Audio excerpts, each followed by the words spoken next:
Hojla, Maruša tukaj iz edukodek.si in tokrat bi z vami želela podeliti nekaj o spletnem hubu za edupodjetnike.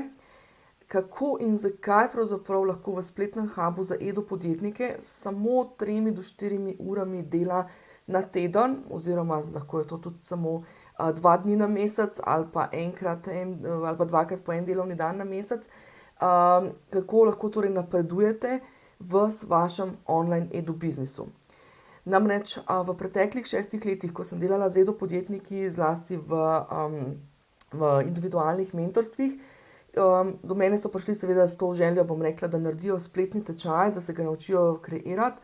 V bistvu sem pa potem dostikrat ugotovila, da je težava v tem, da tudi če bojo imeli narejen spletni tečaj, da se pol pojavijo, težave oziroma vprašanja, kako se pa to zdaj da na splet, kako se pa to zdaj spletno prodaja, ali pa so celo sami šli, pa sem pol videla, da v bistvu imajo, da nimajo optimalno nastavljenih zadev, da včasih v bistvu ne optimizirajo oziroma ne izkoristijo tehnologije toliko dobre, koliko bi jo lahko.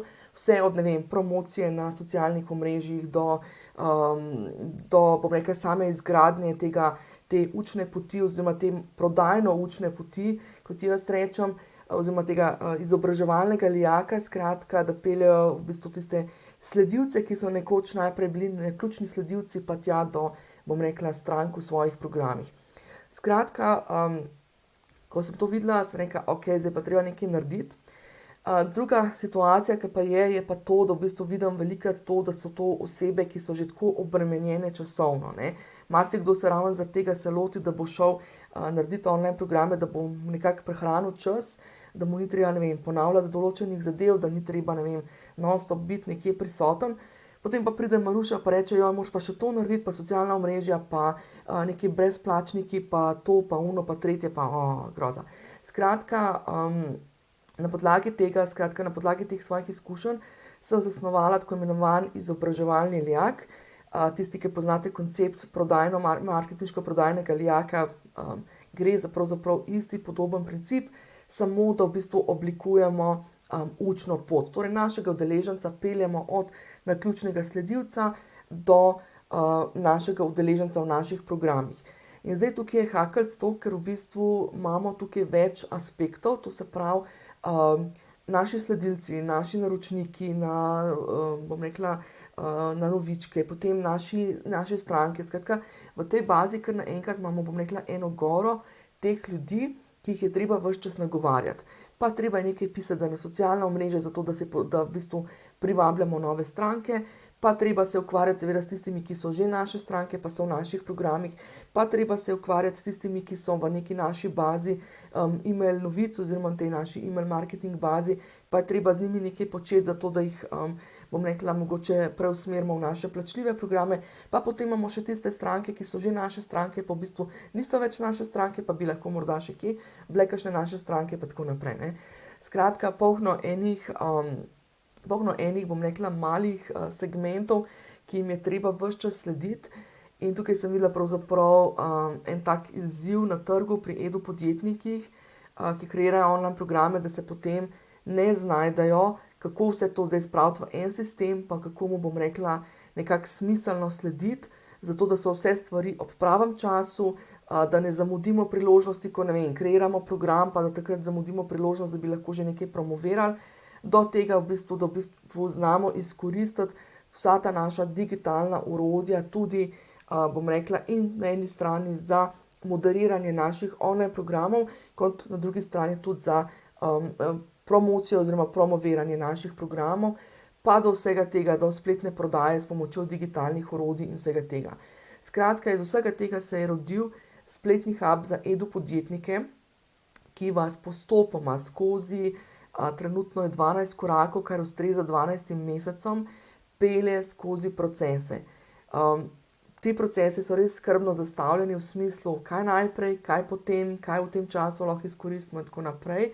In tudi, ko sem pripravljala te zadeve, ko sem snovala, sem se držala tega svojega priporočila, da naj bojo neki članski programi, da imajo neko rutino, da imajo, nekako približno enak obseg ves čas.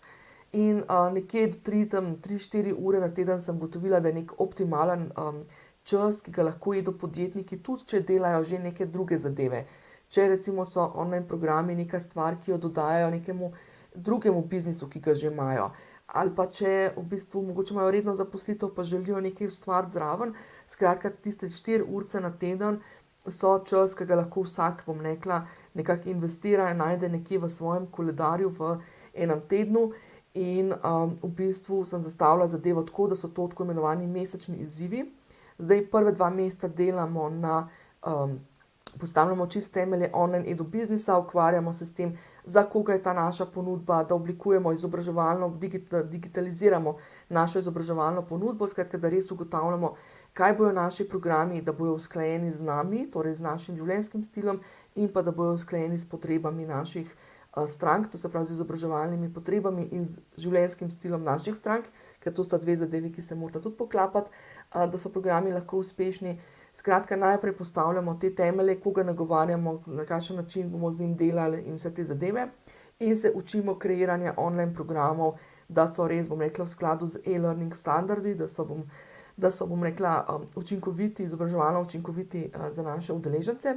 To je približno nekje faza 2 mesecev. Potem pa gremo v fazo promocijsko-prodajnih aktivnosti, kjer pa skozi obdobje 4-5 mesecev počasi gradimo vse zadeve, ki so potrebne za to, da naši programi zaživijo na trgu, da jih promoviramo na socialnih omrežjih in na druge načine in tako naprej. In da peljemo v bistvu stranke, te naše stranke, potencialne stranke, torej naše sledilce do naših udeležencev v naših programih. Skratka, dotaknemo se torej tudi tega, kako v bistvu postaviti te sisteme, da so, bom rekla, tam, kjer ni naše dodane vrednosti, torej v administraciji, organizaciji, logistiki, da so čim bolj poavtomatizirani in pa seveda v skladu, bom rekla, s slovenskimi, bom rekla, s tistimi zakonodajnimi zadevami. Skratka, spletni hub za edopodjetnike je pravzaprav en tak prostor, kjer te vodim. Na voljo sem, bom rekla, v obliki posnetih predavanj, posnetih teh mesečnih izzivov, posnetih spletnih tečajev in tako naprej. Skratka, zdaj v tem momentu niti ni pomembno, na kakšen način to je narejeno. Bolj je pomembno pa to, da sem ti ves čas na voljo tudi za support v smislu Zoom e-delavnic v živo, na katerih praktično delamo bolj tehnične zadeve, do pogovornih uric, kjer sem individualno na voljo posameznikom, zato da lahko res delamo, bom rekla, na vaših individualnih zadevah. Tukaj jaz res razumem, da vsak od vas gradi svoj online biznis, vsak ima mogoče, bom rekla, neke svoje poglede, neke svoje skrite želje, skrite, bom rekla, tudi mogoče skrite, kako ne rečem, izzive. Skratka, tukaj res želimo omogočiti en tak varen, zaseben prostor, da lahko napredujete, tudi, bom rekla, tudi če želite imeti več zasebnosti.